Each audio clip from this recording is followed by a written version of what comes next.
Hey guys, DC Twin Man again. Thanks again for watching this video, and to my subscribers, thank you for subscribing.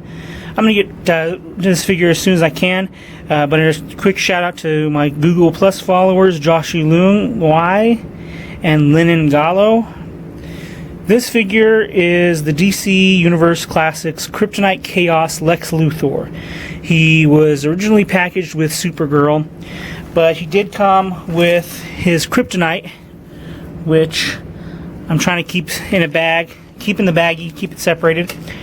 Early on, Lex Luthor was depicted as a middle-aged man with red hair, but it's generally attributed to an artistic mistake. A guy named, I guess, Leo Novak, led to him, Lex Luthor, being depicted as being bald. Novak probably mistook Luthor for a different villain, either the Ultra Humanite or just a bald henchman, and that representation kind of stuck. This suit makes Lex Luthor more of a physical match for Superman.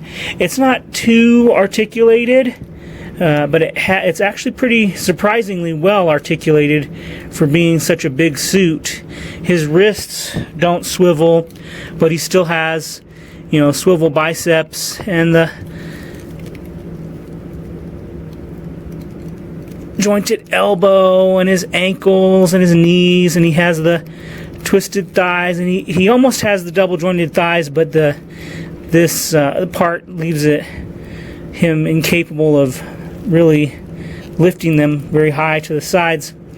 But overall, he's pretty well posable for such a big character, or for such a big figure. There is a lot of detail in the armor. I really love that. The wires, and there's a lot of bright colors. I mean, hey, it was the 1980s where this figure comes from, and it's just an overall good design on the armor. It feels like, it's definitely separate pieces, and his gloves have a lot of detail. There's just a lot of detail in this figure, and it really, you can spend a lot of time looking at it. I like that the armor is a little bit discolored, as if it's been through a little bit of damage. That's kind of a good detail for me. And his accessories, again, are the Kryptonite, the ones that I got with it. And he comes with red, blue, gold, and green Kryptonite. From the Superman review, some of you guys might know some of it already, or you might just already be familiar with the different colors of Kryptonite. Green, of course, weakens Kryptonians. It's the most well-known. Red was actually the original color of Kryptonite, but it's kind of like 10 times as strong as green Kryptonite now. Blue Kryptonite benefits Kryptonians, but it hurts Bizarros. And gold Kryptonite strips Kryptonians of their powers permanently. As far as Lex Luthor's abilities, he doesn't have any superhuman abilities. He's just a rich, genius. He's a scientist, an engineer. He's built a lot of robotic suits, and this is the Kryptonite suit from the 1980s from Action Comics number 544. His origin story has changed, as has his characterization. He's been a diabolical genius, and he's basically just been a rich, mad scientist at different times. After Crisis on Infinite Earths in 1986, there was the Man of Steel series by John Byrne, and he reimagined Lex Luthor as an evil corporate executive. He made him slimmer and more athletic.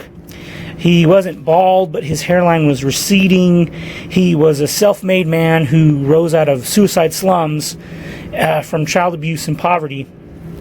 So Lex Luthor's early motivation was to kill Superman and to rule the world, but in the New 52, he's a government representative who's investigating and trying to bring down Superman.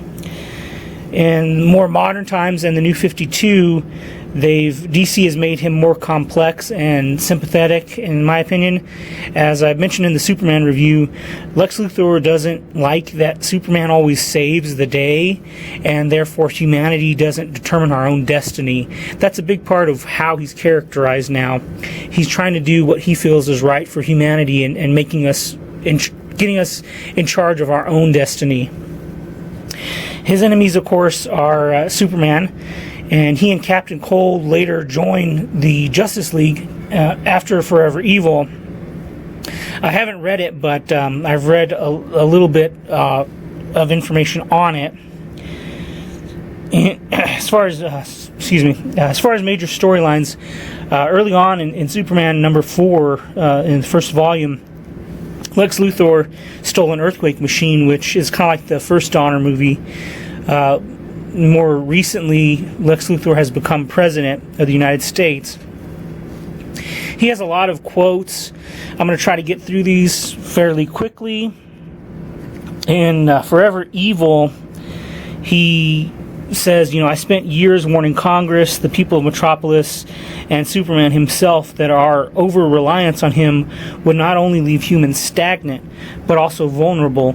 We stopped trying to solve our own problems and instead looked up into the sky. That's why the world is doomed.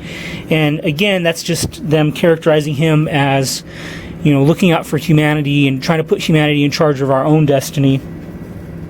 So he's a lot more complex and sympathetic. When Bizarro dies in Forever Evil, Captain Cold tells him that they need to go and that Bizarro was just a monster, but Lex Luthor points out that he was my monster. So after that's all said and done, he wants to build another clone of Superman, and his scientists tell him, it'll be 10 years, and he says, no, 5 years, I want it to be exactly like it was. So he's trying to not clone Superman, but clone Bizarro at that point.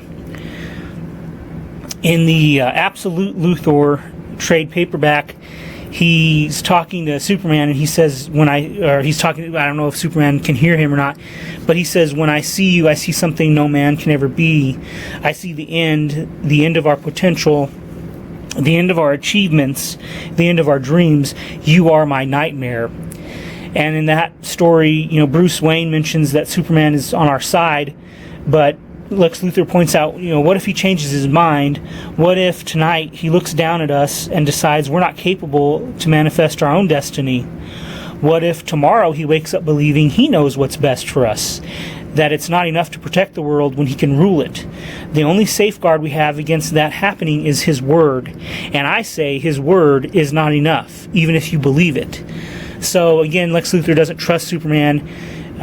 He again mentioned another comment. I'm not interested in bringing him down, but obsessed with bringing us up. All of us, everyone, deserves a chance at greatness. All that takes is a belief that it exists. But his existence threatens not just that belief, but our existence. So again, he's just trying to bring humanity up and not necessarily bring Superman down. And they've made him a bit more relatable in that sense, where he's not just a madman, although he does kill a lot of people, so that kind of negates any good qualities he has going for him. In the Blackest Night storyline, Lex Luthor becomes the Orange Lantern, an Orange Lantern of avarice, of greed. They have another figure, an Orange Lantern figure of Lex Luthor, but I like this one a lot better than that figure. I don't know, I like this version. It just works better for me. About Lex Luthor, I just like that he doesn't have superpowers, but he is Superman's arch nemesis. He outsmarts Superman mostly. There was an IGN interview with Jeff Johns, and he mentions that as a member of the Justice League, Lex Luthor gets under Superman's skin. He can't kill him, but that's the next best thing. So Jeff Johns thinks that Lex Luthor has the capability of doing good things, whether or not they're for the right reason or whether or not he goes about them in ways that might hurt people is the question. In movies and TV, we have Lex Luthor comes in Smallville. Michael Rosenbaum plays him pretty well. He was in Lois and Clark, and John Shea, he's not that great. I didn't like his performance. The Donner movies are what people are more familiar with. Gene Hackman. He's also coming up in Superman and Batman. Jesse Eisenberg is going to play him. You know, we'll see how that works out. He was also in Super Friends and various DC animated movies and Superman the Animated Series. In closing, I love this figure. He's a good model representation of the 80s Lex Luthor, and he's also surprisingly well articulated for how bulky he is. I give it a solid A, no real complaints. Head moves enough, and the feet hinges are not loose, so display is not an issue. The legs are well articulated, and the details and color in the armor are excellent. Definitely worth $9. Thanks again for watching this video. Like this video if you like it, and next up should be either Aquaman or Green Arrow. Thank you.